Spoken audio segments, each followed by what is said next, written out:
বিকেলবেলায় কোনো রকম প্ল্যান ছাড়াই স্কুটি নিয়ে বেরিয়ে পড়েছিলাম। তারপর মাঝ রাস্তায় গিয়ে ডিসাইড করলাম যাই একটু পেট পুজো করে আসি। তাই জন্য 22 কিলোমিটার স্কুটি চালিয়ে চলে এলাম বাগবাজারের ভোলানাথ কেবিনে। 1952 সালে শ্রদ্ধেয় ভোলানাথ বাবু এই কেবিনটার প্রতিষ্ঠা করেছিলেন, যা আজ প্রায় 72 বছরে পা দিল।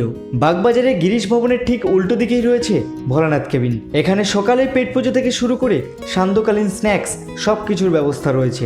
সকাল 6:30 থেকে রাত্রি 8:30 পর্যন্ত দোকান খোলা থাকে। সপ্তাহের প্রত্যেক দিনই খোলা, শুধুমাত্র সানডেতে হাফ ডে। আমি এখান থেকে ট্রাই করেছিলাম ফিশ ফ্রাই, মাটন কাটলেট আর চিকেন কবিরাজি। ফিশ ফ্রাই আর মাটন কাটলেটটা মোটামুটি খেতে ছিল, বাট চিকেন কবিরাজিটা বেশ ভালো ছিল।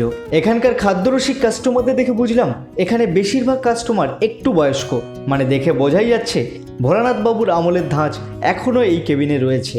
ভোলানাথ কেবিনের কোন আইটেমটা তোমাদের প্রিয় সেটা অবশ্যই কমেন্ট বক্সে জানিও। আর হ্যাঁ, সাবস্ক্রাইব করতে ভুলো না কিন্তু।